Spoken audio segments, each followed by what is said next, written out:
noches a todos y a todas. Voy a ser muy breve, solo quiero daros las gracias y la bienvenida al tercer ciclo del Vía Crisis que realiza la Hermandad de la Viga y que consta, como todos estos años atrás, consta de 4 conferencias. Esta es la primera y tenemos la gran suerte de tener a Eugenio con nosotros. Así que daros las gracias de nuevo y dejo la palabra al presentador Pepe Cobo. Bueno, buenas tardes a todos. Me uno a las palabras de mi hermano mayor, desearos la mejor velada para la tarde de hoy. Y solo decir que para mí es un verdadero honor presentarles hoy a nuestro invitado excepcional, un hombre de vasta trayectoria académica, gran conocedor de nuestras tradiciones y una de las figuras más respetadas en el ámbito de la historia y la enseñanza de nuestra ciudad, Eugenio Vega. Licenciado en Historia por la Universidad de Sevilla y experto en Historia Antigua y Medieval, Eugenio ha dedicado más de 35 años a la docencia en el Colegio La Salle Buen Pastor, institución donde también ejerció como director entre los años 2002 y 2007. Durante su extensa carrera, no solo ha formado a generaciones de estudiantes, sino que se ha destacado como un formador de profesores dentro de la Congregación de La Salle y la provincia de Cádiz, consolidándose así como referente y mentor de alumnos y compañeros.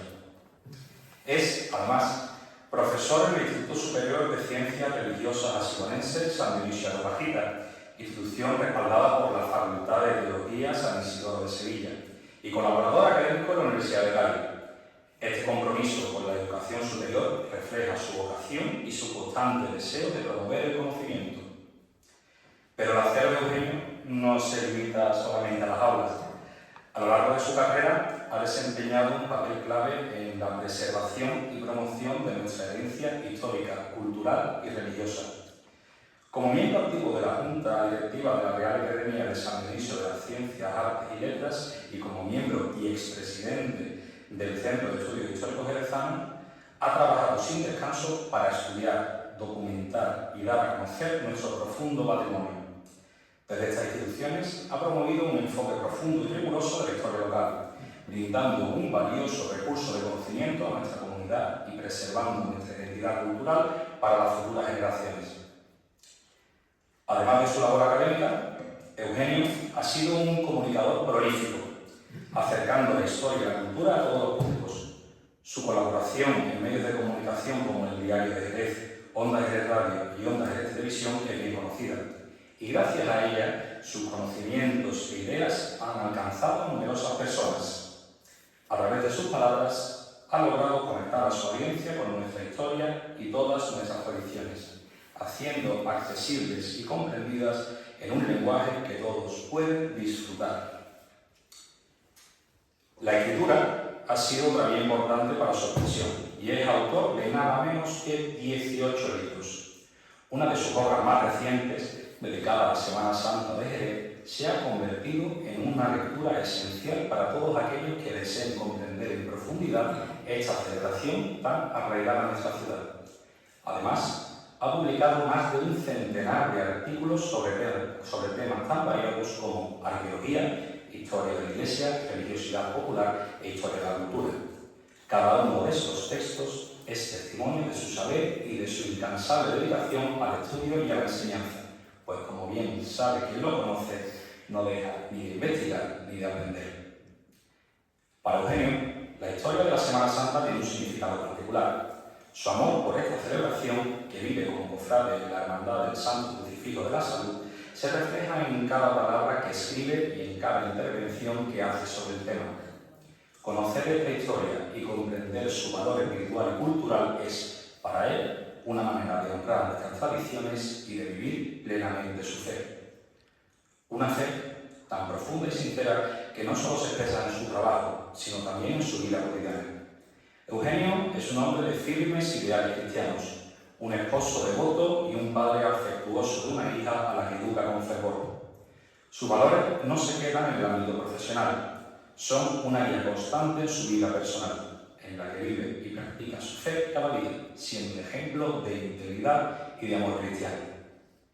Hoy nos acompaña para hablar sobre la Semana Santa Popular en la historia, un tema que ha investigado con una dedicación extraordinaria. Esta conferencia nos llevará a un recorrido fascinante a través de las distintas etapas de esta celebración en Jerez, desde sus orígenes hasta su forma actual. Veremos cómo, a través de los años, ha evolucionado la religiosidad popular y cómo nuestra Semana Santa ha sido testigo de los cambios sociales, culturales y espirituales que han marcado nuestra ciudad. En definitiva, su amor por el conocimiento, su pasión por la enseñanza y su devoción por nuestras tradiciones lo convierten en una figura fundamental en nuestra comunidad, por lo que estoy seguro de que esta conferencia será una experiencia enriquecedora para todos nosotros. Y les invitamos a escuchar con atención a alguien cuyo saber y dedicación son un verdadero ejemplo. Es pues, para mí, un privilegio y orgullo personal presentar a mi profesor y amigo Eugenio Vega. Muchas gracias.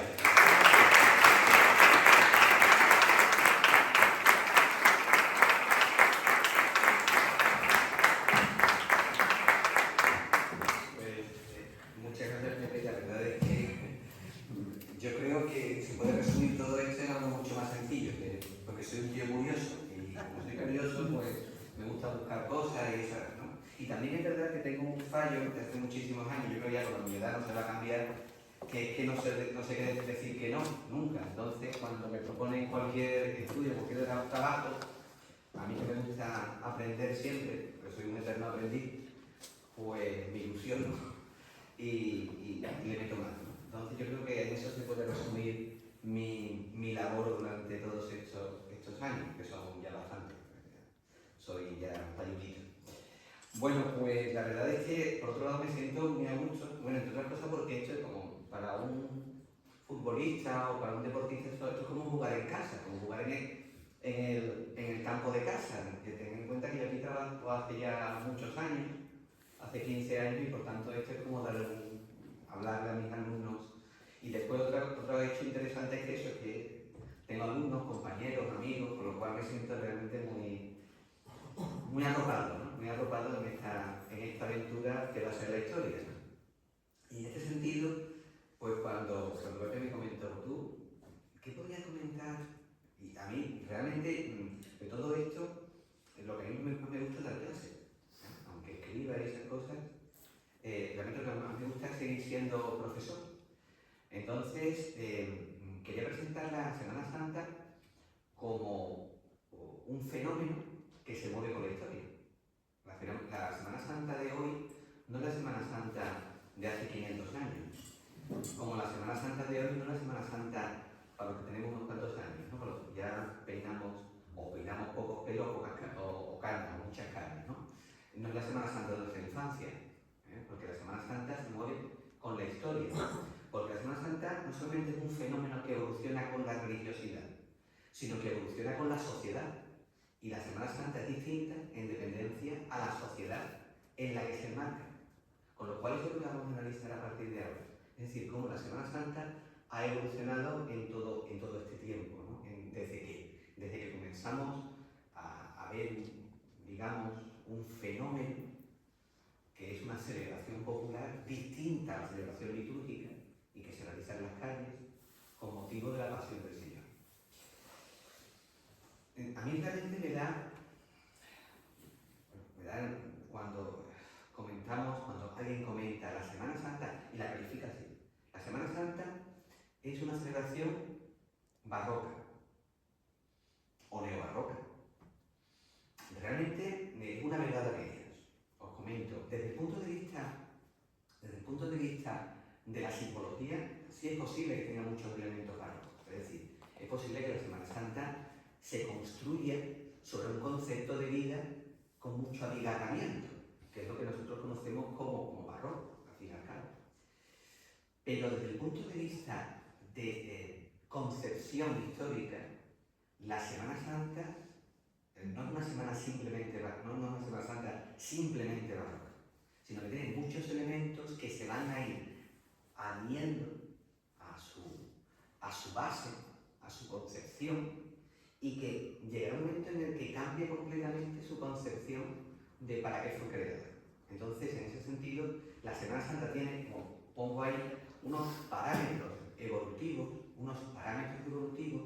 que realmente nos van cuando observamos la Semana Santa y hacemos, a mí me gusta mucho la arqueología, y hacemos catas arqueológicas de la evolución de la Semana Santa, pues vemos que en cada momento es distinto. Por ejemplo, mirad, las tres imágenes que les pongo una es un libro de horas de Lieja, del año 1349. Unos disciplinantes del año 1349, ¿de acuerdo? Lo que ven aquí abajo son unos nazarenos que se parecen muchísimo, ¿verdad?, a los nazarenos del Cristo, por ejemplo, ¿no?, que es de Marchena. Es de Marchena, ¿vale? Y lo que vemos aquí es un fresco que se conserva en una iglesia de México del siglo XVI. Es decir, la Semana Santa tiene unos elementos que van evolucionando, unos elementos que se adaptan al lugar en el que se circunscribe, ¿de acuerdo? Entonces, como yo pongo, claro, la Semana Santa tiene todos esos elementos rituales, de creencia, estéticos, modelos que son importados o exportados, es decir, realmente, por ejemplo, en la diócesis de Sevilla se convierte en un centro exportador, pero también es verdad que Sevilla también tiene elementos de importación, como veremos, y al mismo tiempo esos elementos reinterpretados aparecen en otros lugares del entorno de Sevilla, del entorno de Jerez, por ejemplo, que es la principal ciudad del arzobispado, ¿no?, hasta el año 1980. Otro hecho importantísimo que es de siempre y que es precristiano, no cristiano, precristiano, es la sacralización de las calles. Es decir, ya en el mundo antiguo, cuando uno no conocía a Cristo ni a la Virgen, había procesiones en las calles. ¿De acuerdo? O sea, Platón, por ejemplo, comienza su República, su gran libro, un referente en el mundo occidental, comienza asistiendo a una procesión, ¿vale?, de una diosa tracia en el Pireo, en el puerto de Atenas. Es una sacralización, una especie de asunción del símbolo religioso con el símbolo urbano, incluso con el símbolo étnico, es decir, con los tracios, que es un pueblo del norte de Grecia, en Atenas, ¿no? Y después, por supuesto, por su misma evolución, elementos etnográficos, es decir, culturales, que van cambiando con los tiempos, y elementos evidentemente ideológicos. Veremos también que la política incide de una forma u otra, no solamente en la Semana Santa, sino en la concepción que la política tiene de la Semana Santa, ¿vale? Eso también lo veremos. Bien, no sé si lo ven bien, bueno, más o menos, cuando analizamos qué etapas tiene la Semana Santa en toda su historia, en toda su larga historia, si tomamos, por ejemplo, el siglo XV como siglo más o menos, ¿no?, como siglo de comienzo de la Semana Santa, o más de la Semana Santa, yo incluso lo llevaría hasta el siglo XIV, pero en cualquier caso, siglo XV, veremos que tenemos dos etapas bien grandes, diferenciadas, una que va desde el XV hasta principios del siglo XIX, que sería lo que conceptuaríamos como la Semana Santa antigua, y otra que aparece ya a partir de mediados del siglo XIX, que sería la Semana Santa contemporánea. Son las dos grandes etapas. Y dentro de cada una de ellas hay etapas diferenciadas unas con otras. Hay autores que, por ejemplo, la Semana Santa antigua, nada más que le ponen tres etapas, que serían la Proto-Semana Santa, la Primera Semana Santa y la Semana Santa barroca. Yo con todo he añadido dos más, porque creo que son interesantes desde el punto de vista de la expansión del movimiento cofrade, ¿de acuerdo? Y después, en la Semana Santa contemporánea, veremos cada una de estas, ¿vale?, que realmente cada una de estas tiene su diferencia clara con relación a la anterior. Por ejemplo, una Semana Santa, que es la de los años 70, que le he titulado como la Semana Santa Yeye, ¿vale? Semana Santa de los hippies, la del mayo francés, ¿vale?, o la de los años rojos, Mira, de los años rojos. Había escuchado cuando Umbral dijo que iba a hablar de su libro, ¿no?, Andrés de Milán, iba a hablar de su libro Los años rojos, un libro bastante interesante que retrata muy bien la sociedad de su época y que realmente nos enseña muy bien a cómo era la Semana Santa que se vivía en ese momento, tanto en Castilla y León principalmente y en Andalucía. ¿Vale? Bueno, pues estas son las etapas que vamos a analizar y a partir de aquí vamos a ir caracterizando cada una de ellas. ¿De acuerdo? Bien, la primera de ellas sería esta, la Proto-Semana Santa Popular. Hablo de popular porque evidentemente no es una Santa litúrgica, eso está claro. Una Semana Santa siempre litúrgica que que siempre están ahí, evidentemente. Pero una Semana Santa que se sale de la liturgia. Por eso hemos titulado siempre popular. ¿De acuerdo? Bien, en primer lugar, el origen es nebuloso, es muy complicado. Mirad, desde, por ejemplo, las procesiones de disciplinantes o las agrupaciones de cofrades de la Italia del siglo XIII, de los Países Bajos, Alemania, sur de Inglaterra, por ejemplo, en el siglo XIV, que vemos ayer muy bien reflejado en ese manuscrito del siglo XIV, ¿no? Bien, como digo, aquí lo importante es la penitencia pública. Estamos en una etapa de gran crisis social. La gente se muere. Si en un momento de la historia de la humanidad la gente ha pensado que el mundo se iba a acabar, fue en esta época, en el año 1300, o sea, en los años que va de 1349 a 1352. ¿Vale? Poblaciones que casi desaparecen. Un tercio de la población europea muere en esos 4 años. Casi nada. Casi nada. ¿Vale? Claro, entonces, como pueden comprender, una sociedad totalmente religiosa pues se siente que ha pecado, que el fallo está en algún lugar y que hay que pedir penitencia. Y que hay que hacer penitencia. ¿De acuerdo? Entonces, claro, se mueve por ese concepto, ¿no? El marco habitualmente de estas agrupaciones de disciplinantes, que no son ni hermandades con reglas en muchos casos, sino son agrupaciones de disciplinantes que no tienen por qué salir en Semana Santa. Me pasa igual que las cofradías actuales, no tienen por qué salir en Semana Santa, ¿verdad? Salen incluso más fuera de Semana Santa que en Semana Santa. Bueno, pues estas corporaciones actuales, que de entonces, que no salían solamente en Semana Santa, sino en otros momentos, ¿de acuerdo? Van a comenzar a proyectar prácticas penitenciales, muchas prácticas penitenciales, bien, en donde el centro de la práctica es el penitente, no es la imagen, no es siquiera el sentimiento de la pasión de Cristo, sino sentirse el penitente como testigos vivos de aquello que sufrió el Señor hace 1300, 1400 años. Entonces, realmente es un concepto penitencial que a su vez es un modo de vida. En el seno de estas agrupaciones nace también un concepto de eran casi comunistas. El concepto político y social eran casi comunistas. Pedían a la Iglesia que vendieran sus objetos de oración, que el Papa dejara de vivir como un señor, que dejara de vivir como Dios, o como a Dios le gustaría vivir, ¿no? Vamos, porque es que era tremendo, ¿no? O sea, que realmente es un modo de vida. Con lo cual, muchos de estos penitentes estaban incluso en el punto de mira de las autoridades religiosas, que las perseguían, incluso llegaban a condenarlas en algún que otro concilio, en alguna que otra disposición papal. Como vemos en algunas disposiciones del siglo XIV, donde prohíben a estos penitentes y prohíben la penitencia pública, porque no solamente por la penitencia pública en sí, sino porque ellos pensaban que era la única forma de acercarse a Dios, no la litúrgica, con lo cual no le hacía falta, por tanto, la Iglesia es una de las formas, y también por su forma de vida, que era una forma de vida en donde echaba en cara a la Iglesia el lujo, el despilfarro, una forma de vida, bueno, en una época en donde llegaron a haber hasta 4 papas al mismo tiempo, papas y antipapas, con lo cual realmente si no desapareció tampoco la Iglesia en esa época, pues ya difícilmente va a desaparecer después, porque ejemplar no era precisamente. Lo estamos diciendo además en la casa de la Iglesia, ¿verdad? Bueno, a partir del primer tercio del siglo XVI se puede decir que estamos viviendo lo que se conocería como la primera Semana Santa, que dura muy poco tiempo, dura prácticamente lo que sería el reinado de Carlos V, para que nos entendamos. En la zona hispalense, la nuestra, pues serían los pontificados de García de Loaiza y Mendoza, por un lado, y después se cerraría hacia 1580 con el de Fernando Valdés, con el arzobispo Fernando Valdés. Más o menos es la gran explosión de la Semana Santa, es decir, la Semana Santa como tal se expande sobre todo por las principales ciudades del arzobispado. Vamos a centrarnos en Sevilla, ¿no?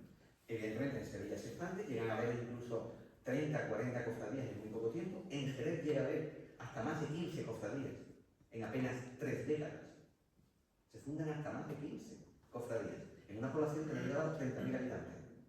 Una barbaridad. Y en Écija exactamente igual. Écija, que es la otra gran ciudad del arzobispado, por ejemplo, llega a haber en torno a las 10 o 11 cofradías.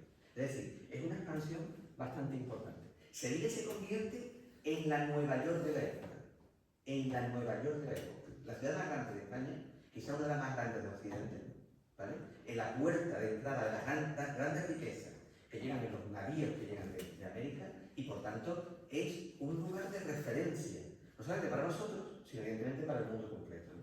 Es decir, entonces, lo que es Sevilla es muy importante para el orden cristiano.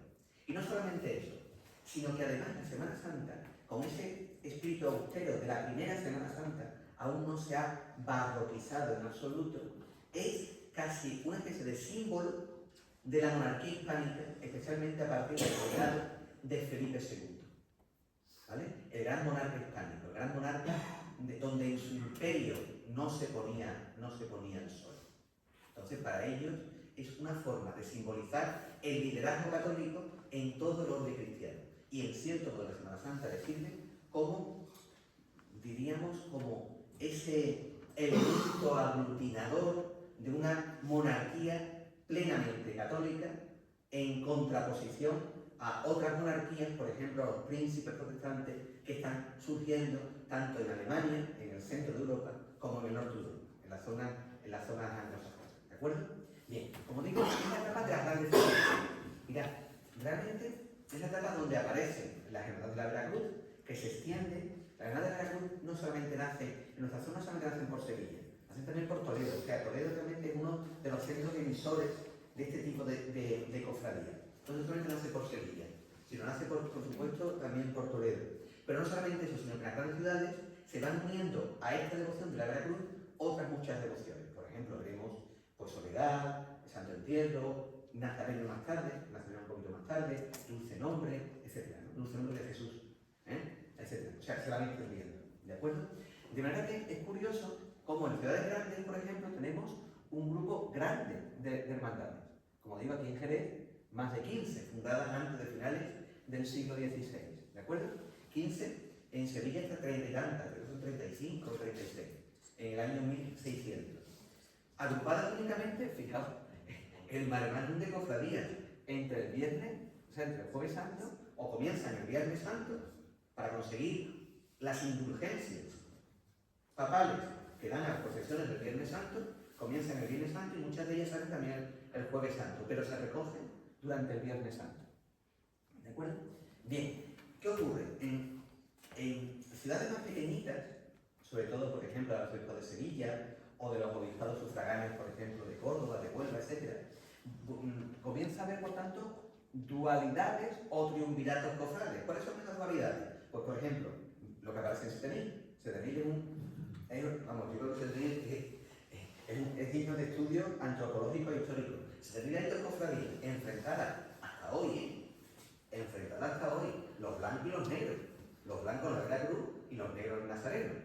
¿Vale? Pues eso, dos cofradías.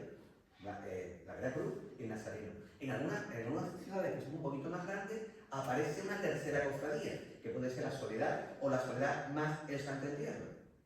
¿De acuerdo? Es decir, entonces vemos que en ciudades más pequeñas incluso comenzamos a ver ya que la población se comienza a dividir, a seccionar en dos, tres grandes hermandades. ¿De acuerdo? Que después serán muy fuertes durante la antigüedad. ¿De acuerdo? Y después empezamos a ver que cada hermandad es distinta. Hay varios modelos penitenciales.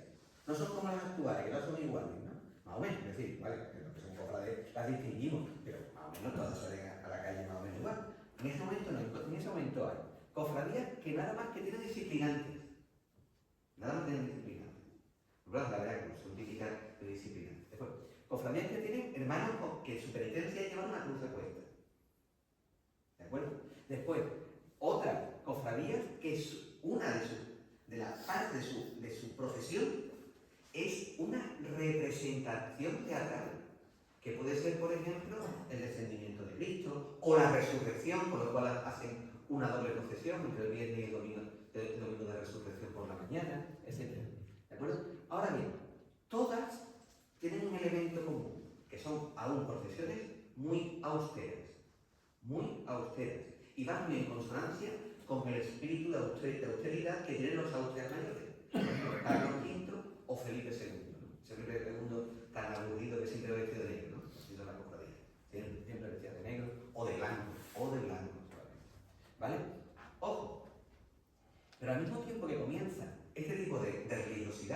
muy acorde con la religiosidad del 16, comienzan las primeras críticas.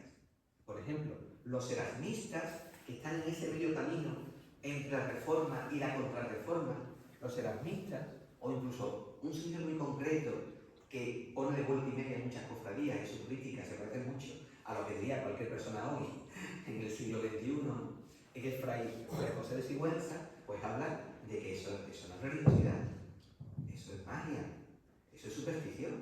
Eso ya lo dice en el 16. O sea, la crítica ya aparece en ahí, ¿vale? Y después, evidentemente, las penitenciales de no ser nada, en el 16 se convierten en las que van a liberar el movimiento cofrade. Antes del 16 no hay apenas cofradías penitenciales. Ahora son cofradías hospitalarias, asistenciales, devocionales, ¿vale? Bueno, pues en el 16, las antiguas hospitalarias, devocionales, muchas de ellas, para seguir perviviendo, se convierten en penitenciales. Por ejemplo, San Bartolomé, por ejemplo, San Antón, por ejemplo, el Nazareno, que posiblemente es la antigua cofradía de la Virgen del Pilar, y que cuando ya está a punto de desaparecer, a unos señores, parece que son de la torrería, dicen, ¿y por qué no hacemos una igual que Sevilla? Que es el Nazareno, y entonces, la reviven, ¿de acuerdo?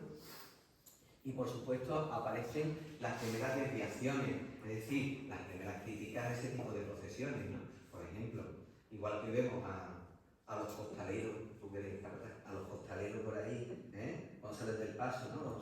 Con su morilla, con su costal, que no se le ven los ojos, ¿no? Dándose una vueltecita por todos lados, los que se dan los azotes, muchos de ellos, pues eran signos de hombría. Y las enamoradas se le ponen los ojos en blanco cuando veían a estos niños tan fuertes dándose sus regalos en la espalda. Bueno. O sea, que veis que... Y es un hecho también muy interesante. Algunas cofradías no solamente son laborales o están dentro de un seno laboral, muchas son étnicas. ¿Sabéis que una de las cofradías más antiguas que hay en Jerez penitencial es la cofradía de negros de Nuestra Señora de los Reyes? Cofradía de negros, esclavos y libres que vivían en Jerez. Estableció en el siglo XVIII. Su sede estaba en Santo Domingo también, ¿vale? La cofradía de negros de Nuestra Señora de los Reyes. En Sevilla llegó a haber hasta 4 cofradías de negros y 2 cofradías de mulatos. Fijaos, era una especie de estructura social de protección, no solamente para salir en Semana Santa, sino para proteger a sus cofrades. Cuando no existe papá Estado, tienen que protegerse las personas de una forma u otra de las muchas cosas que le podían ocurrir. Pues las cofradías tenían esa función de protección. ¿Vale? Bien, pasamos al siguiente periodo. El siguiente periodo ya es la cofradía que nace con el Concilio de Trento, la barroca, la que ya está apareciendo un poquito, digamos iconográficamente, un poquito, a nuestras cofradías actuales, ¿vale? Es la cofradía, como digo, esta cofradía. Para que más o menos nos entendamos, sería la cofradía de la última década del siglo XVI y la que va a ocupar todo el siglo XVII, la de los auges menores, la de Felipe III, Felipe IV, no sé. Bien, esta. Aquí, además, conocéis, ahí por ejemplo, sobre todo los 2 últimos arzobispos, Rodrigo de Castro y Fernando Niño de Guevara, son además arzobispos fuertes, son arzobispos que dan unas disposiciones muy concretas e intentan meter en vereda a las cofradías, cosa que es muy difícil, pero intentan meter en vereda a las cofradías. Fiscalizan, ordenan la actividad cofrade, establecen unos principios, unos parámetros para que se puedan en ellas, les obligan a aprobar estatutos. Muchas cofradías se van a la calle sin aprobar estatutos. Simplemente en una agrupación pedían permiso al párroco, pedían permiso al vicario de aquí y el vicario le daba permiso y se le va a la calle. Y punto, ¿no? Aquí ya se establecen unas normas, unas reglas que tienen que cumplir y que van a estar asociadas a todo esto. ¿Vale? Esto Semana Santa responde plenamente a la contrarreforma, a lo que se dice desde Trento. Vamos a utilizar las imágenes para reevangelizar, para reapostolar al pueblo y para que las cofradías sean un muro de contención contra las ideas protestantes. Con lo cual su función es una función no solamente religiosa, pero una función en cierto modo hasta política o político-religiosa, ¿vale? Y en cierto modo van a trabajar en esos elementos, ¿vale? Bien, como digo, incluso desde el punto de vista artístico, los antiguos Cristos muy chiquititos, por ejemplo, mira, este Cristo de aquí es el Cristo de la Vera Cruz, de Arcos de la Frontera. Un Cristo pequeñito, ¿vale? Este está en madera, pero hay otros muchos que están hechos de caña de maíz, ¿vale? O de papelón, de virutas de madera y papel, ¿vale?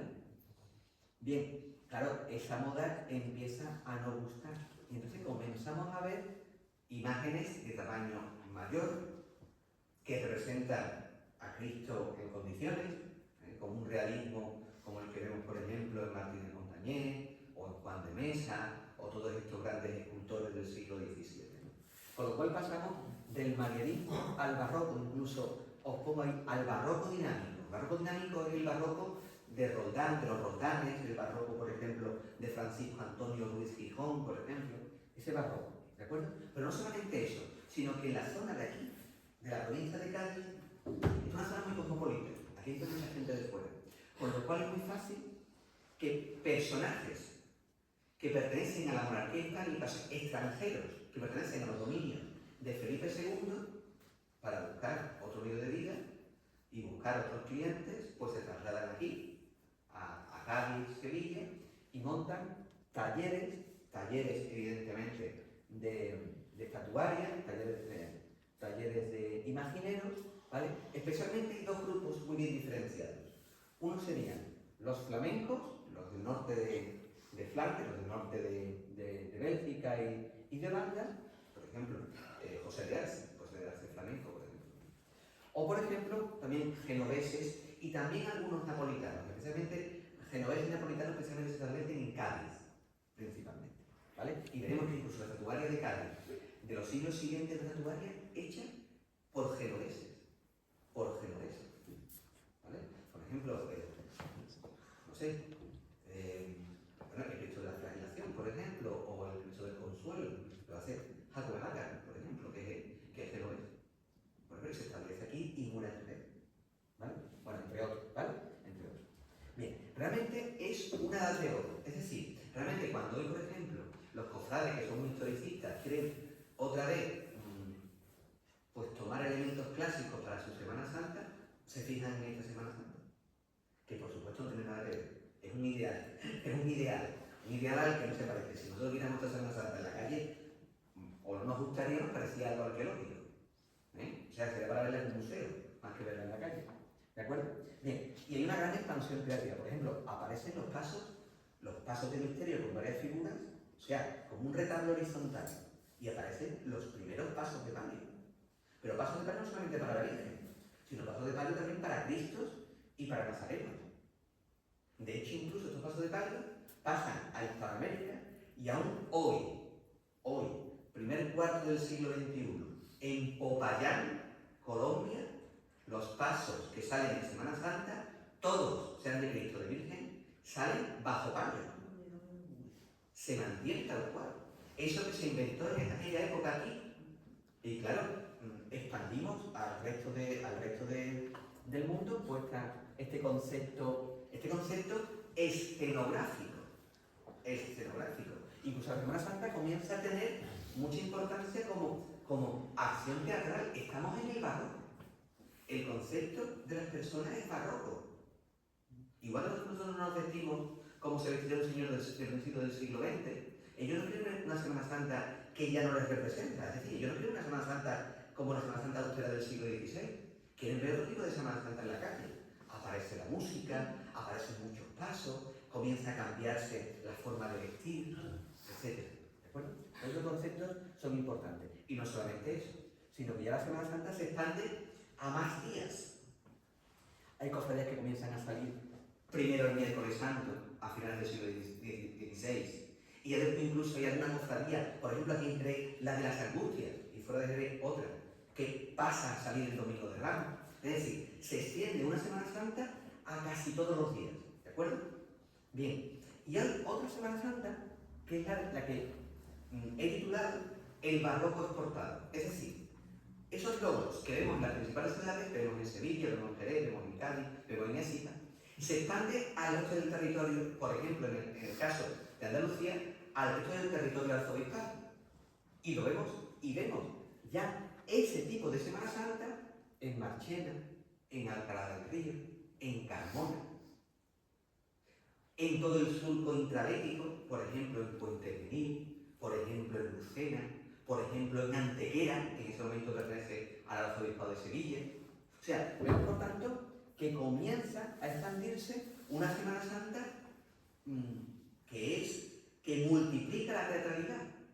Además, coincide con el siglo XVIII. Es decir, coincide con los Borbones, con los hijos y nietos de Luis XIV, el rey Sol, ese rey que tenía una puntillita en la ropa que una novia ahora. ¿Vale? Pues eso mismo se traslada a la Semana Santa. Una Semana Santa hiperbarroca, o sea, en la antigüedad una Semana Santa totalmente hiperbarroca. ¿De acuerdo? Entonces, se expanden los talleres, por ejemplo, Jerez, que es un sitio, yo digo, Jerez es muy importante. Es muy importante. Una de las grandes Semanas Santas siempre lo ha sido, desde la antigüedad, de España, no de Andalucía, de España. Aquí hay talleres sevillanos importantes. Uno de los nietos de Roldán, Diego Roldán, se establece en Jerez. Ignacio López, que es magnífico, un escultor extraordinario, tan extraordinario que muchos, antes de conocer a Ignacio López, pensaban que sus obras eran pues de Martínez Montañés. O sea, un escultor extraordinario. Deja Sevilla y se establece en el puerto de Santa María para trabajar a toda la zona de la provincia de Cádiz y no le faltan encargos. O incluso ya autores nuestros como Francisco Camacho de Mendoza, ¿no? Que trabaja, es el que hace, para que nos entendamos, Francisco Camacho de Mendoza es el que hace, por ejemplo, el prendimiento, es el que hace la amargura, es el que hace los remedios. Casi nada. ¿Vale? Entonces, como estaba comentando, pues realmente todo evoluciona, todo se expande. Hay nuevos pasos, nuevas insignias, vemos los textos del 18, cómo iban vestidos los penitentes, y aún había penitentes que iban así, es decir, azotándose, pero los que no iban azotándose iban, bueno, con unos trajes, bueno, de ahí nace, por ejemplo, la indumentaria que tiene actualmente el Cristo por ejemplo, el Cristo de la Creación. Con muchos bordados, o con el bacalao ¿verdad? Tan exornado, etcétera, ¿verdad? Pues yo os digo que vamos a ver, por tanto, que se expande y tenemos otro tipo de Semana Santa, que ya tiene cierto clasicismo, es decir, de una forma u otra, Jerez, por ejemplo, mantiene elementos de Semana Santa, por ejemplo, el Cristo de la Creación. El Cristo de la Creación como tal, iconográficamente, es del 18, de esa época. Por ejemplo, sus túnicas son del 18, de esa época. Por ejemplo, el Nazareno, su indumentario, o sea, ese Nazareno con esa túnica bordada, etc., es del 18, de esa época. Con lo cual, como digo, son elementos realmente interesantes. Otro hecho interesante es que la monarquía absolutista de los Borbones, de los primeros Borbones, van a actuar sobre la Iglesia. Es decir, el Papa está allí, pero quien manda aquí soy yo. Quien establece cómo se comporta la Iglesia soy yo, evidentemente. Y va a actuar es lo que se conoce como el regalismo borbónico. Va a actuar sobre la Iglesia y va a vigilar a los cofrades. Y las va a vigilar. ¿Vale? Y van a ser incluso las disposiciones, los bandos de los corregidores, que son altos funcionarios, altos funcionarios estatales en cada ciudad, las que van a guiar la forma de actuar de estas cofradías durante ese periodo. ¿De acuerdo? Bien, lo más interesante es, en primer lugar, que se convierte, por tanto, en una de las fiestas mayores en muchos lugares. Ahí os he puesto el entorno hispalense.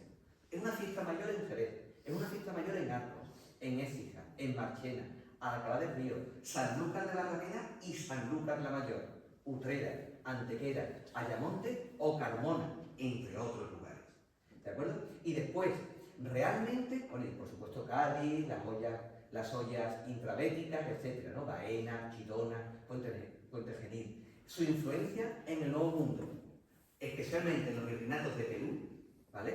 Sobre todo lo pegado a Lima y lo pegado, por ejemplo, a la zona de Nueva España, a la zona norte del virreinato de Nueva España, que más o menos sería México y Centroamérica, ¿vale? O sea, de otra zona. Y por supuesto, las cofradías comienzan a ser agentes sociales esenciales.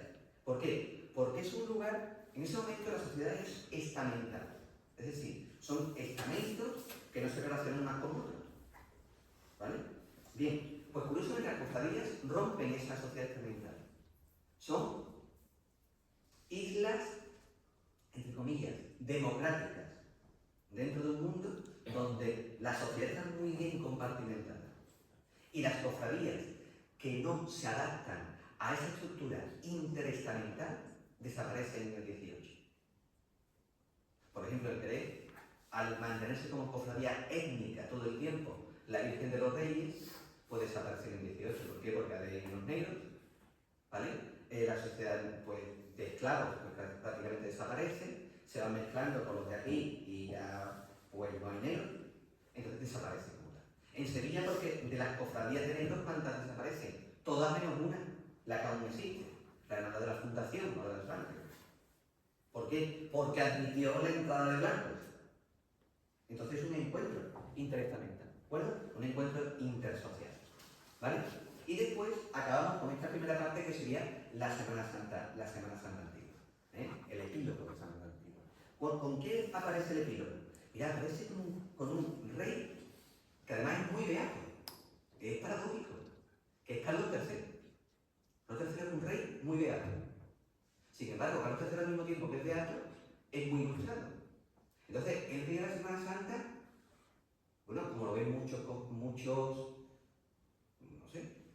católicos hoy que son muy integristas, como un elemento de distorsión de la religiosidad. Claro, cuando ven, por ejemplo, que a la Virgen Macarena le llaman guapa, guapa, guapa, pues se pondría nervioso. Igual que se ponen hoy muchos católicos más integristas, ¿no? Se ponen nerviosos. Entonces, claro, intentan, primero, representar un modelo galicano, digo, un modelo de iglesia propia, iglesia española. Eso por un lado. Entonces, Carlos III pensaba que era como el padre de sus súbditos. Y Dios lo había puesto ahí como el padre de sus súbditos. Ese es el despotismo ilustrado. Bueno, como somos los padres, somos unos despotas ilustrados. Queremos lo mejor para nuestros hijos sin nuestros hijos. Pues yo parece, no. Lo mejor para el pueblo sin el pueblo. Es lo mismo. Es un despotismo ilustrado.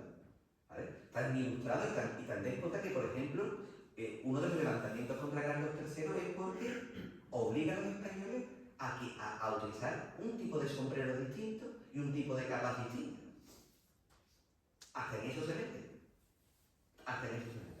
¿Vale? Entonces, claro, comienza, igual que hablamos así, de una ilustración muy racional, que comienza a ver la Semana Santa como un elemento distorsionador de la realidad, de la religión, etc., pues habrá una disposición ilustrada sobre hermandades que son muy, muy estrictas. En concreto, en España, en Jerez, se establece que todos desaparecen. Vale, vamos a permitir que siga habiendo procesiones, sin disciplinantes, que eso es aberrante, y sin personas con cruces ni penitencia. Procesiones normales como los rosarios de la Aurora, que hacemos nosotros ahora. Procesiones de ese tipo. Pero no son hermandades. Si no son hermandades, tienen que pasar por el Real Consejo de Castilla. Y yo lo he visto bueno. No pasa únicamente por el cura del pueblo, ni por el obispo del lugar. No. También por la autoridad política. Claro. ¿Qué pasa? Que realmente comienza una de las grandes crisis estructurales de la Semana Santa. Para que nos entendamos, un señor que hubiera nacido en el año 1800, pensaría que a la Semana Santa en Andalucía le quedaban 2 telediarios. Que iba a desaparecer igual que desapareció, pues en Italia, bueno, Italia es una zona de Semana Santa, pero como se ve en la de Italia, o desapareció en Bélgica, o en Francia. O sea, realmente las disposiciones fueron de una amplitud tal que prácticamente pusieron a la Semana Santa en peligro cierto de extinción. Si no se extinguieron fue porque un rayito de esperanza, un rayito de luz, se mantuvo, creció, se le dio cierto cariño y entonces se mantuvo hasta nuestros días. Pero un señor que nació en el año 1800 y le cuentan ahora al oído, oye, pues que le salen ahora, pues, ¿cuántas? ¿40? ¿50? No sé cuántas salen. Un montón, ¿sabes? Un montón de cosas. Un montón de cosas, no se lo perdería. Anda ya.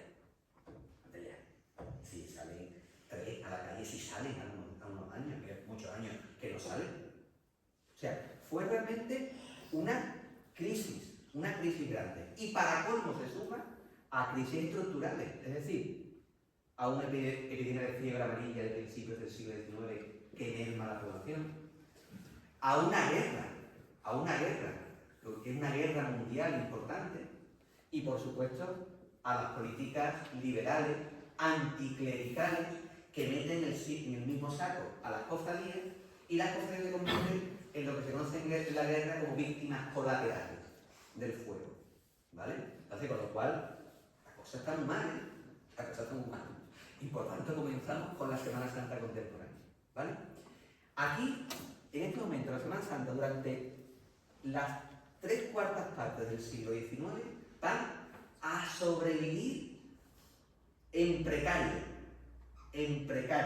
así, Ya. En primer lugar, las hermandades que están en conventos desaparecen muchas de ellas.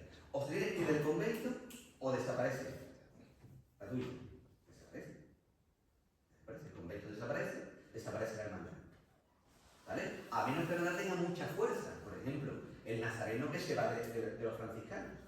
Entonces, el convento franciscano desaparece, pero ella se va a otro sitio y logra sobrevivir. ¿De acuerdo? Entonces, muchas desaparecen.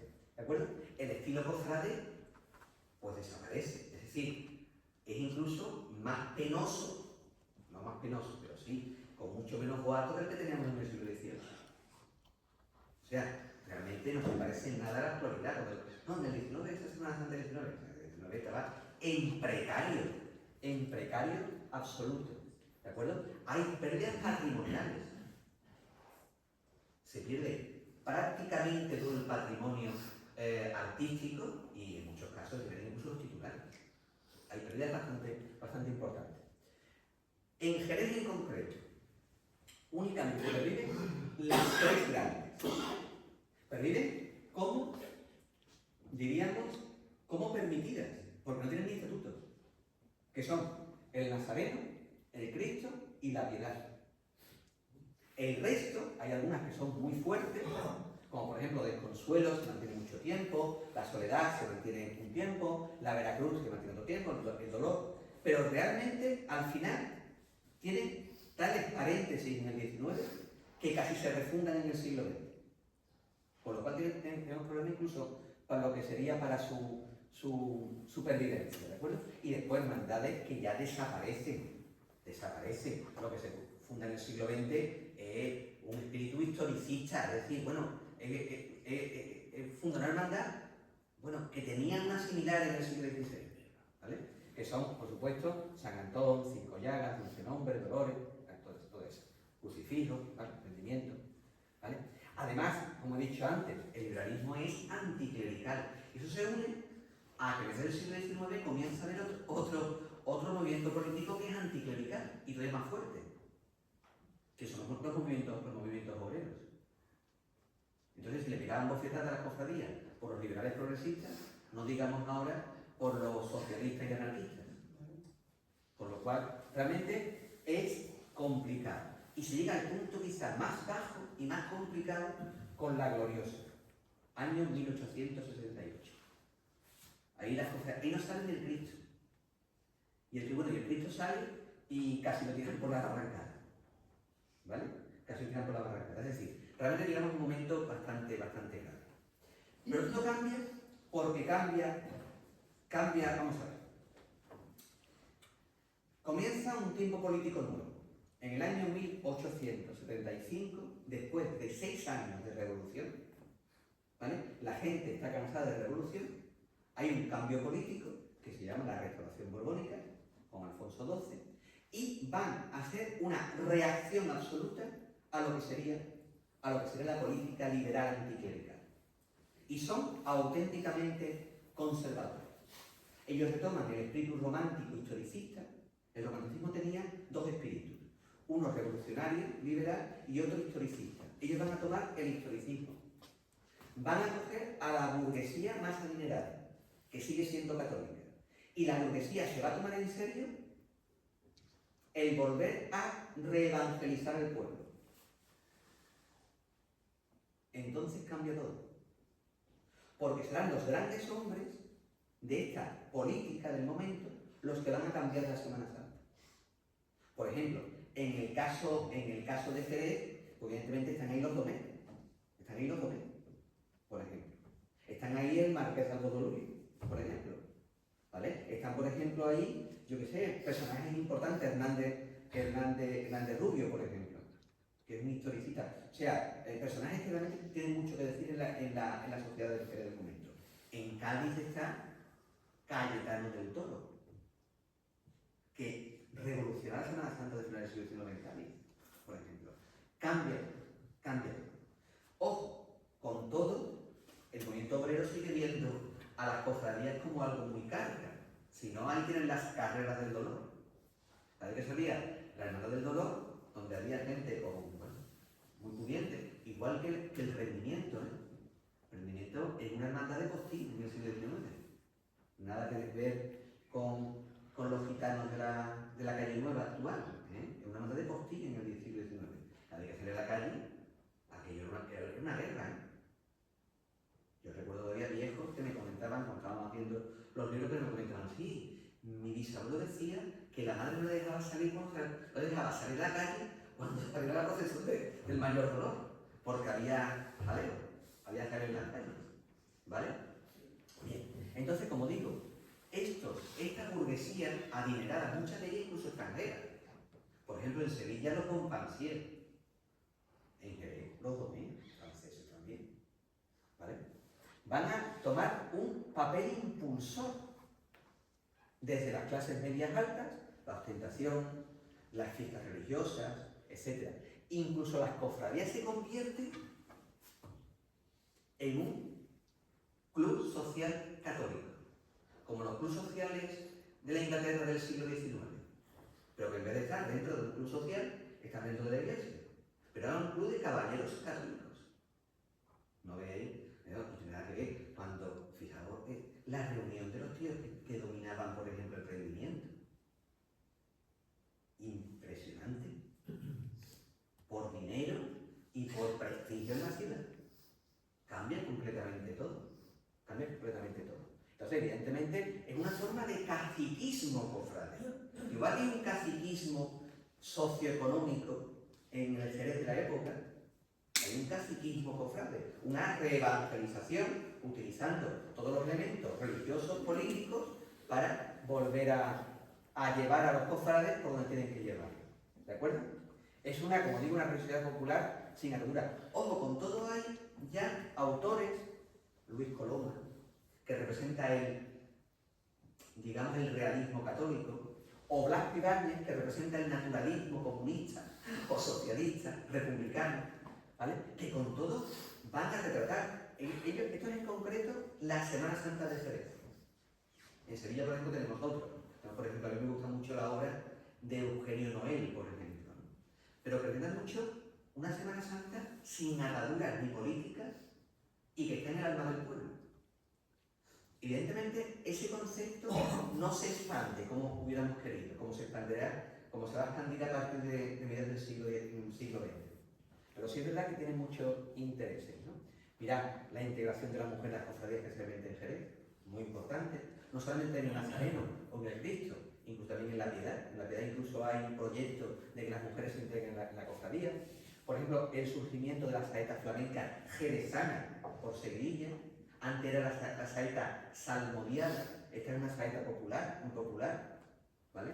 Como si el pueblo adoptara este tipo de expresión como propia, una música cofrade específica, ¿vale? Los fondeanta, por ejemplo, en Jerez, Álvarez de Ibeder, por ejemplo, ¿vale? y realmente es la última Semana Santa con modelos localistas. ¿Por qué? Porque a partir de este momento Jerez comienza a fijarse en Sevilla. Entonces la Semana Santa primo-riverista, la de Primo de Rivera, la Semana Santa de la Belle Époque, ¿vale? La Semana Santa de las vírgenes que se le pone el tocado bajo como la moda va de la época, ¿vale? Es una auténtica sevillanización. Es la Semana Santa de la Exposición Universal de Barcelona o la Exposición Iberoamericana de Sevilla. Es la Semana Santa del marketing de Primo de Rivera. Primo de Rivera, en cierto modo, como muchos dictadores, justifica sus logros sociales y políticos supeditadas a una dictadura, no a una democracia. Si uno no tienes democracia, pero aquello es mejor, diría Primo de Rivera. ¿Vale? Pues todo eso, ¿vale? Bien, entonces aparecen a partir de este momento las dos primeras hermandades que son nuevas, completamente nuevas, es decir, que cuando se van a fundar no se fijan en el pasado, que son la amargura en primer lugar y después la hierba. Hay muchas otras hermandades que cuando se van a fundar lo que se fija es en hermandades más primitivas, ¿no? En este caso, ni la amargura. Bueno, en los años 40 dice que quiere unirse porque la humilde paciencia de San Antón, pero vamos, en este caso la amargura se funda en unos presupuestos completamente nuevos. O la hermandad de la hierba. A partir del año 25 hay Semana Santa todos los días de la semana en Jerez, por ejemplo. Igual que en Sevilla. En Sevilla igual, desde el año 1920 en Sevilla hay Semana Santa todos los días. Todos los días menos el sábado santo, evidentemente. ¿Vale? Se da lo que se conoce como el llamado fenómeno capillita. Capillita, teóricos de la Semana Santa. Gente comienza a decir, mira, pues esto así no debe salir, hay que cambiar el estilo. O los palios de cajón son para hermandades que van de negro y los palios de figura para hermandades que van con música. Para que nos entendamos, ¿no? Para que nos entendamos. ¿De acuerdo? Y bueno, y por supuesto aparecen los pasos sevillanos que se compran en Sevilla o se encargan en Sevilla y por supuesto también durante un tiempo bastante prolongado vendrán costaleros sevillanos con capataces sevillanos a sacar pasos en Jerez. Con lo cual Jerez comienza a parecerse a Sevilla. O sea, un señor que comenzó a estar a ver la Semana Santa en el año 1920, cuando llegara a la Segunda República, no reconocería la Semana Santa de Jerez. Esta no es la mía que me la han cambiado. ¿Vale? Bien, y llegamos a la República, a la Segunda República. Mirad, igual que he dicho que la gran crisis estructural de la Semana Santa fue el siglo XVIII, finales del siglo XVIII, la gran crisis coyuntural de la Semana Santa, sería la Segunda República. ¿Vale? Hay una pregunta de, ¿hubiera sobrevivido la Semana Santa al progresismo de la Segunda República? Lo tengo muy claro. La Semana Santa hubiera sobrevivido. Aun cuando hubiera años que no hubiera salido, como ocurrió en el 32, como ocurrió en el 33 o como ocurrió en el 36. Pero la Semana Santa hubiera pervivido. ¿Por qué? Porque es una crisis coyuntural. Es decir, la Semana Santa, en cuanto podía, volvía a salir. Entonces, hay un cambio de gobierno, la República de Izquierda se convierte en República de Derecha en el 34 y en el 34-35 se les convierte a la calle. Claro. Incluso si bien es verdad que desde Madrid no se cuida ni a la Iglesia ni a la Semana Santa, por ejemplo, ese discurso de Manuel Azaña que dice en el 32, España dejó de ser católica. Es una declaración de guerra, tanto a la Iglesia como a la Semana Santa.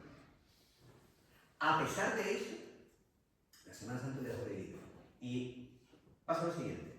En el año 35, en Jerez hay 12 cofradías solamente. 12. Y sin embargo, todas se mantuvieron. Todas se mantuvieron. O sea, en una Semana Santa tan fuerte, que una Semana Santa embrionaria, y se mantuvo sin ninguna merma en los años siguientes. Con lo cual, como digo, aguantó esa última ofensiva anticlerical. La aguantó y la aguantó bien. ¿Vale? Incluso hay un escritor republicano que muere en el año 35, muy joven, con 30 años, que es Núñez de Herrera, que escribe Semana Santa de Sevilla, que es un clásico. Representa lo que es la Semana Santa. Una de sus frases que más me gusta es: la Semana Santa no tiene antecedentes penales. Es decir, representa a todo el mundo, con independencia de su filiación política o con independencia de su concepto de vida.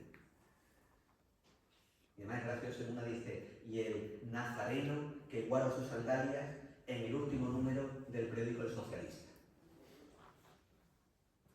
Es decir, Núñez de Herrera sí se fija en que realmente las últimas andanadas anticlericales no benefician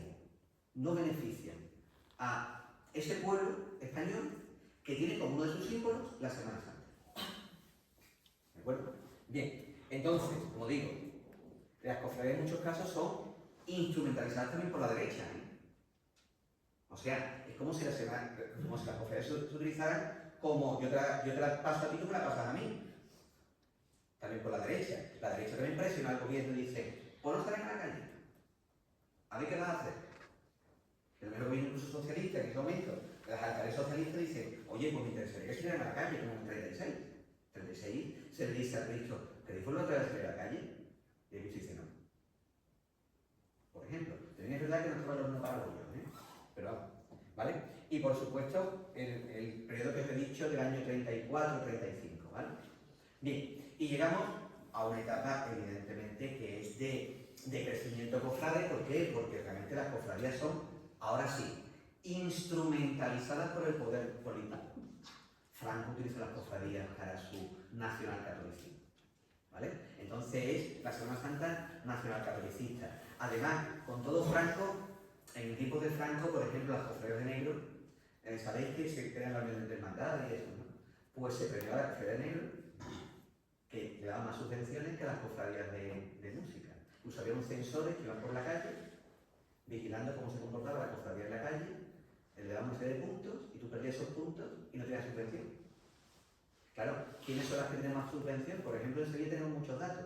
Bueno, pues Gran Poder tenía todos los puntos del mundo. ¿Por qué? Porque Gran Poder no rompió un plato. Ahora la Macarena no recibió un duro. Claro, porque estaba fuera de la norma que establecía el nacionalcatolicismo, ¿vale? Español, conservador y de misa diaria. Claro, rompe con esa norma, ¿vale? Entonces, es una práctica definida, es una comunión, como digo. Y además, ahí nacen definitivamente las tipologías de cofradía. No solamente ya en Sevilla, que ya existían, sino en el resto del territorio español o en el resto de Andalucía.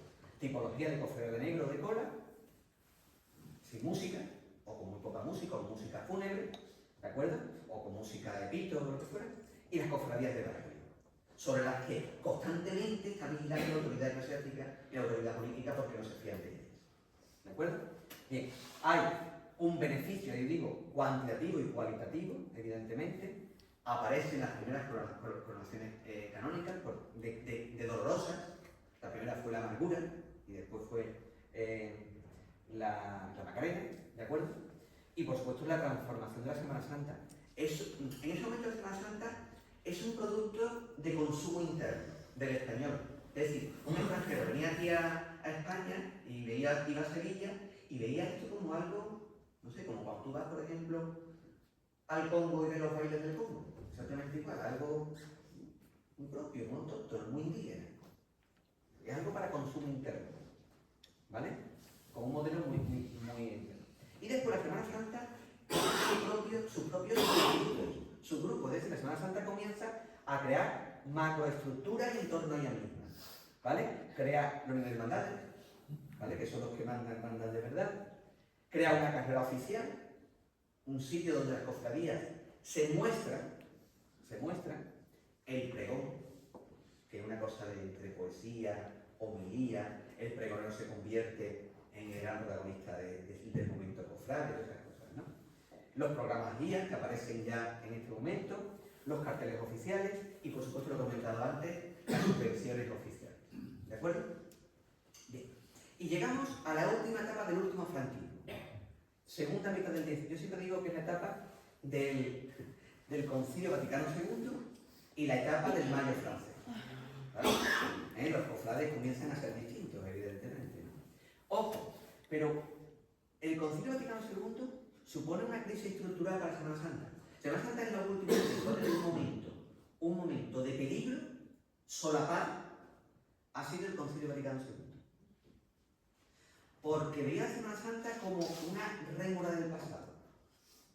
Un Concilio Vaticano II que hablaba del cura obrero, que hablaba, por ejemplo, de eso, del trabajo en los barrios marginales, cómo le van a meter un paso de misterio, un paso de palio, que son millones de pesetas en la calle. ¿De acuerdo? Es decir, que realmente hay una crisis que se nota en años difíciles, ¿eh? Hay momentos, años 70, donde hay cofradías que salen a la calle con 30 cofrades. Con 30 cofrades. Y cofradías, yo recuerdo alguna cofradía, no quiero decir el nombre, se dice el pecado, pero no el pecador, que menos mal que yo ese día, si no hubiera sido en la calle con 15 o 20 cofrades. O sea, realmente una crisis estructural en todas reglas, de la que se sale a lo largo de los años 80. ¿Vale? A lo largo de los años 80. ¿Vale? Bien, y digo que es un torpedo de flotación, ¿vale? De la línea de flotación de las cofradías, ¿no? Ese cofrade ultracatólico, ese cofrade incluso renovador, pero que quiere romper con el pasado, que quiere acabar con el Vaticano, en el sentido de que el Vaticano representa el lujo, igual que la cofradía, etc. ¿Vale? Pero la Semana Santa se convierte para el político, en una industria turística. Algo de interés turístico nacional e internacional. Ya la Semana Santa no es un producto interno, es un producto externo, muy elaborado, donde le puede gustar a cualquier señor que venga de las Islas Británicas, o que venga del norte de Europa, o que venga de otro país latino. Algo muy elaborado. Y además, incluso cuando llegamos a la transición y la democracia, a las cofradías llega el progresismo cofrade, los años rojos de umbral.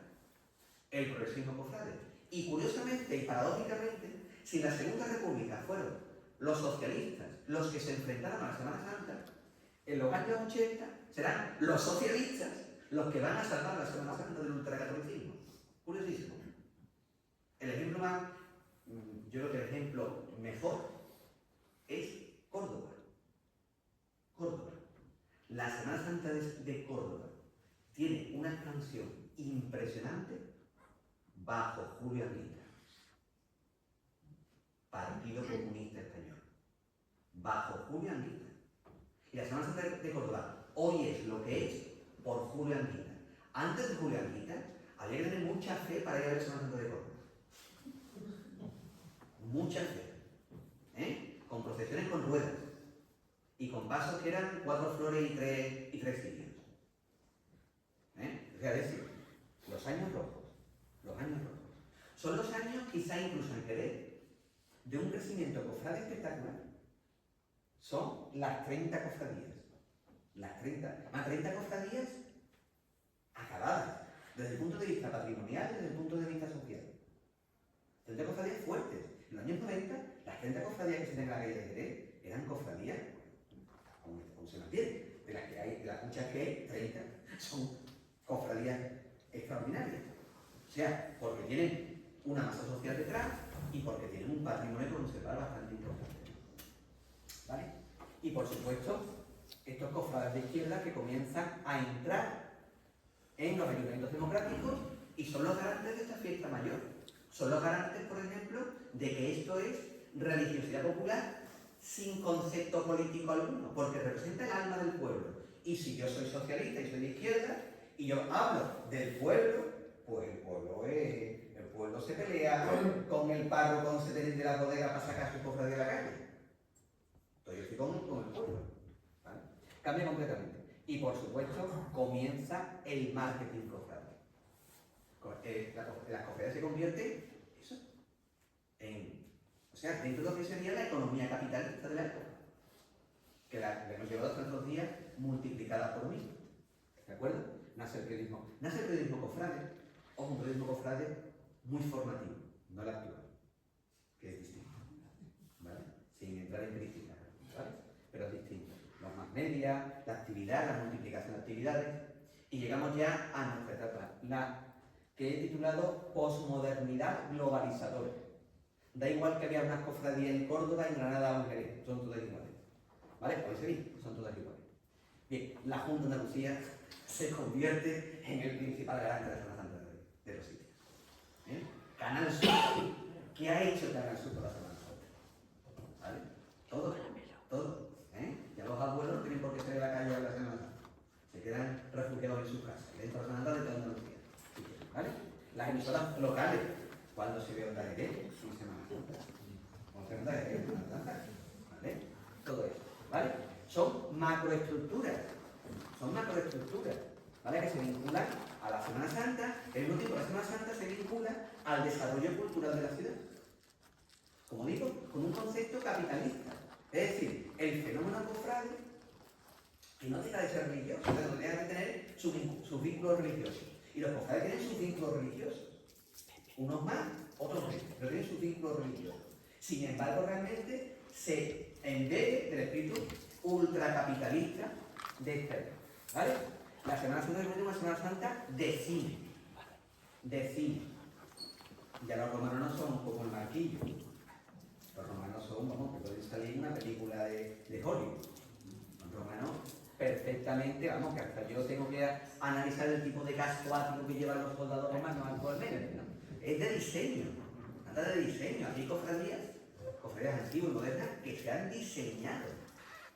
No es como antes, que es lo que tenían. Vámonos a la calle, con lo que tengamos. No, son cofradías de auténtico diseño, ¿vale? Actividades que tienen su entidad propia. El pregón es como otra Semana Santa, ¿eh? Y tienen esos elementos de independencia absoluta con relación al resto. ¿Eh? Sevilla se convierte en el modelo global. Por ejemplo, una Semana Santa que está creciendo mucho en los últimos años es la Semana Santa de Madrid. Tanto es así que Ayuso quiere convertir la Semana Santa de Madrid de interés turístico internacional. Con 15 cofradías en la calle, no tiene más Madrid en la calle en este momento. Ojo, pero las cofradías que están creándose en Madrid son cofradías del tronque sevillano. Todos ellos. ¿Vale? Bien. Por supuesto, el tema de la idiosincrasia étnica. Por ejemplo, Triana es Triana, la Macarena es la Macarena, el Gran Poder es el Gran Poder. Lo que he dicho antes, Setenil. En Setenil. La pareja que se casa un blanco con un negro, blanco, Veracruz, negro nazareno, esa gente durante la cuarentena Semana Santa tiene problemas de cohabitación, por decirlo así finalmente. Hay auténticos enfrentamientos en la familia y no sé niños, ¿qué será? Si blanco o negro. Claro, es decir, hay una especie, ojo, y no significa que Setenil sea especialmente de Boca, que no lo es, preguntarle a Arturo, que es el párroco de Setenil. Pero ahí son capaces de matar al párroco, No es una exageración. De matar al párroco si no sale ese año la Veracruz, no sale ese año el Nazareno, o no sale la Soledad. ¿Vale? Bien, porque sale con el Nazareno. ¿Vale?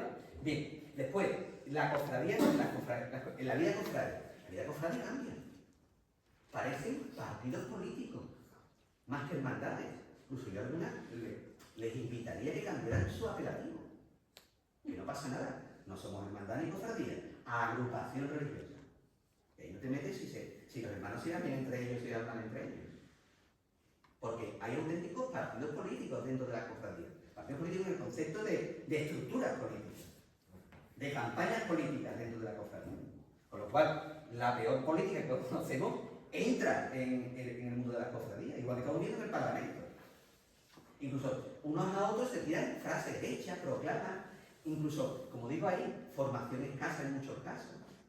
Pero sí un afán importante por dominar el grupo humano que está dentro de la hermandad. Todo eso es importante, ¿vale? Por supuesto, la expansión de la Semana Santa a las pedanías. Eso fue extraordinario. Ojo que la Semana Santa de mi infancia acababa en los puentes de la calle Arco y de la calle Medina. Únicamente los viernes salía la caña y entonces tú ibas desde la casa, yo vivía en Nazaret, tú ibas de la casa y veías pasar la viña por el puente y decías, hasta luego, parece que iban en peregrinación. Claro, cuando te dice, no, es que una cofradía en expansión, por ejemplo, que es verdad, es la de la Carta. cofradía en expansión, o la de Guadalcacín, que hay tanta gente en la hermandad de Guadalcacín como de fuera de Guadalcacín. Son cofradías en auténtica expansión. Es un fenómeno totalmente novedoso. Después desborda el marco urbano y, por supuesto, desborda la Semana Santa. Desborda la Semana Santa. Hay Semana Santa todos los fines de semana. Que ya está cansa. Que ya está cansa. O sea, desborda todo. Estamos hablando de un ultracapitalismo, lo digo en serio, incluso en el concepto de Semana Santa moderna. Ya tú no echas de menos que llegue el domingo de Ramos. Sí, estoy en el domingo de Ramos todos los días. Todos los días. Entonces, realmente, o sea, son. Bueno, y ya después, la Semana Santa como producto de consumo. ¿Vale? El YouTube era la semana de Zaragoza, si quieres. Vas a seguir y te la conoce como un maño, exactamente igual. ¿Vale? Las web cofrades. Un friquismo cofrade, friquismo, no quito el término, friquismo cofrade, con la música, con las bandas, con los costaleros, con un friquismo cofrade, de verdad, como el de Juego de Tronos, pero es cofradía, exactamente igual, ¿de acuerdo? Programas audiovisuales, la acción periodística, ¿qué ha pasado de acción periodística formativa a acción periodística polemista? Buscar la polémica en las cofradías, ¿vale? Como digo, que ocurre, y yo no creo que sea positivo, porque a la larga se puede convertir incluso, lo digo en serio, igual una crisis estructural, porque va a golpear las cofradías no desde fuera, sino desde dentro. Es como la quinta columna, como esa quinta columna que acaba con la Semana Santa. O sea, son temas que son para ahondar, que estamos viviendo, y con lo que voy a dejar de hablar, porque son mucho tiempo lo que estamos. ¿Vale? Pues nada, pues muchas gracias. Lo que queráis preguntarme, pues lo podéis preguntar a continuación.